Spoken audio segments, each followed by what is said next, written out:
Bonjour à tous, c'est Gaëtan de la chaîne Loin Dépression. Aujourd'hui, on va parler d'un sujet un petit peu différent d'habitude. On va parler de la loi de l'attraction. La loi de l'attraction, c'est cette idée selon laquelle les pensées positives attirent le positif. Qu'il suffit donc du coup de penser positif, de vibrer positif du coup pour attirer le positif. Je vais donner mon avis par rapport à ça et je vais essayer d'expliquer en quoi je ne suis pas forcément d'accord avec cette idée-là. C'est vrai que c'est une idée qu'on voit un petit peu partout, hein, sur les réseaux sociaux notamment. Vous avez pas mal de coachs qui mettent en avant cette idée-là. C'est basé sur ce qu'on appelle la méthode Coué, c'est-à-dire le fait qu'il suffit de suggérer, de dire des affirmations positives et que le positif arrivera et on attirera en fait le positif comme un aimant. Le but de cette vidéo, c'est simplement de donner mon avis. Hein. C'est pas du tout de dire j'ai la vérité, c'est moi qui sais, ou au contraire de rentrer dans la polémique ou quelque chose comme ça. C'est simplement de donner un petit peu mon avis et puis de vous inviter à réfléchir avec les quelques éléments que je vais essayer de vous donner dans cette vidéo.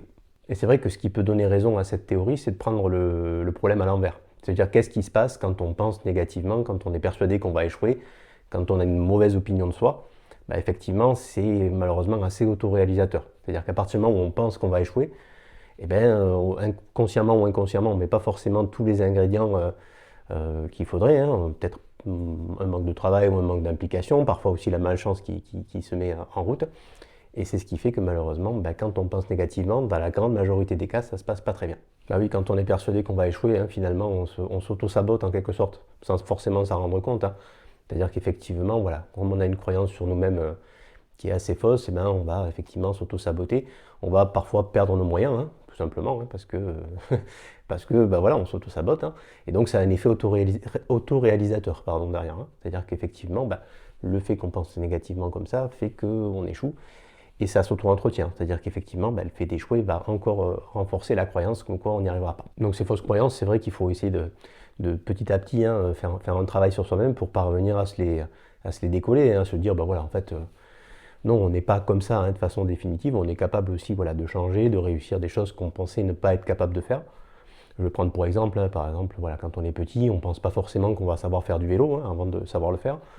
Pareil pour le fait d'apprendre à nager, le fait d'apprendre à conduire, etc. C'est des apprentissages. Et avant d'arriver à le faire, on peut se dire en tout cas à tort parfois qu'on n'y arrivera jamais. Or, on y arrive. Donc, on peut aussi se dire ça pour des croyances, pour des choses qu'on pense acquises. C'est le principe même de l'apprentissage, c'est de passer un cap et d'arriver à faire quelque chose dont on ne se sentait pas capable. Et pour s'agissant du positif, c'est un petit peu plus compliqué que ça. Le positif, le truc, c'est qu'effectivement, ce qui se passe, c'est qu'à partir du moment où on commence à avoir une meilleure opinion de soi, où on commence à penser que c'est possible, et bien effectivement, on a tendance à moins s'auto-saboter, dont je parlais à l'instant.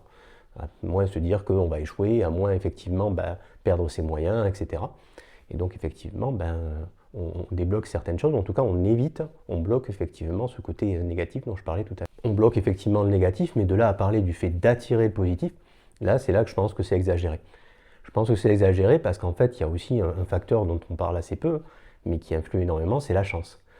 Alors souvent, pour certains, pas forcément tout le monde, mais cette loi de l'attraction, elle nie aussi cet aspect chance, en disant qu'effectivement, même la chance va faire en sorte que ça va surpasser la chance, le fait d'attirer, pour certains des gens qui pensent ça. Je ne suis pas forcément d'accord avec ça en fait, parce qu'effectivement, la chance, c'est un facteur malheureusement un petit peu impondérable qui fait que parfois, même quand on travaille, même quand on met tous les ingrédients qu'il faut, il peut arriver que la chance ou la malchance rentrent en jeu et qui font que ce qu'on pensait, ce qui aurait dû réussir ne réussit pas toujours. Pareil pour les échecs, il peut arriver parfois que, effectivement, il y a un élément de malchance et même si on a mis tous les ingrédients qu'il fallait en termes de travail, en termes d'implication, etc., et bien ça échoue parce qu'il n'y a pas eu telle rencontre, il n'y a pas eu tel événement qui aurait fait que ça aurait pu réussir. Donc c'est vrai que ce facteur chance, souvent, il est nié. Et c'est, à mon avis, un petit peu dommage. C'est-à-dire que dans chaque réussite ou chaque échec, effectivement, il y a une part de facteurs, ce qu'on appelle des facteurs internes, c'est-à-dire le travail, l'implication qu'on met. Mais il y a aussi une petite part de facteurs externes, type chance, malchance, type effectivement rencontre qu'on fait ou qu'on ne fait pas. Et ça, malheureusement, ce sont des impondérables, des choses qu'on ne peut pas contrôler. Et puis surtout, l'autre aspect avec lequel j'ai du mal concernant la loi de l'attraction, c'est par rapport au fait de ressentir du négatif. Je trouve que cette loi d'attraction, dans la façon dont elle est formulée souvent, c'est bien sûr pas le cas de tout le monde, évidemment, je sais faire la part des choses et le discernement nécessaire, mais souvent je trouve qu'elle est assez culpabilisante lorsqu'on ressent des émotions négatives.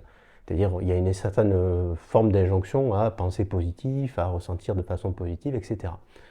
Le truc, c'est que quand on a des émotions négatives, de la colère, de la tristesse, etc., ben, elles sont là, ces émotions. Voilà, il faut effectivement les accueillir. On ne peut pas faire comme si elles n'existaient pas, on ne peut pas les mettre sous le tapis pour essayer du coup de les rejeter parce qu'elles vont ressortir encore plus fort.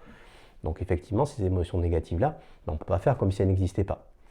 Et le discours qui consiste à dire ben, il suffit de penser positif, etc., non seulement c'est souvent un petit peu réducteur, mais ça vient à nier le ressenti des gens, qui est légitime. Je veux dire, on a tous à un moment donné ces émotions-là, on ressent tous ces émotions-là, c'est quelque chose qui est naturel. Les pensées négatives qui vont avec également. Alors on les nomme négatives hein, pour simplifier, mais finalement elles ne sont pas toujours si négatives que ça, hein, dans le sens où derrière on peut en faire quelque chose pour transformer. Mais en tout cas, voilà, les émotions, les pensées négatives, bah, c'est quelque chose effectivement qui est assez naturel et qu'on se doit d'accueillir. On se doit de les accueillir, pas pour s'y résigner, hein, pas pour dire j'accepte que je suis comme ça, etc. Mais pour dire, bah voilà, cette émotion, elle est là, elle ne me définit pas. Je ne suis pas la tristesse que je ressens, je ne suis pas la colère que je ressens, mais simplement je vis cette émotion-là, je m'en détache et puis petit à petit j'essaie de passer à autre chose. Et c'est vrai que cette loi de l'attraction, le petit défaut, c'est qu'elle se base pas mal sur les croyances qu'on peut avoir au niveau de la société. Il y a pas mal, on est quand même dans une société qui vante le mérite, la méritocratie, etc. Avec des côtés effectivement vrais et sans doute faux, hein, peu importe ici nos opinions là-dessus.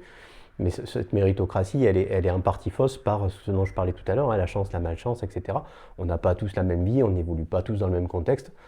Voilà, enfin je veux dire, on n'a pas tous vécu la même vie, la même enfance, etc. On ne vit pas tous dans les mêmes conditions, je dirais, matérielles hein, de vie. Voilà. On n'a pas tout à fait la même liberté quand on vit au SMIC ou quand on est en temps partiel au SMIC que quand on a énormément d'argent. C'est une réalité, je dirais, matérielle, physique. Même voilà, au niveau intellectuel, social, etc., on n'a pas tous la même réalité de vie, et ce qui fait que on n'est pas tous, on n'est pas tous en capacité de gérer nos émotions négatives de la même façon suivant qui on est.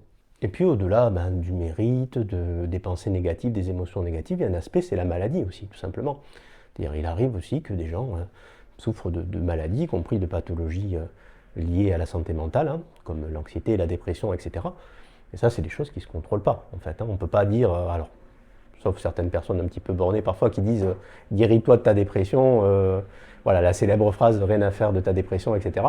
Ce sont des choses qui sont évidemment excessives, parce que quand on parle voilà, de ce type de maladie, de ce type de pathologie mentale, etc., là, il n'est plus question de volonté.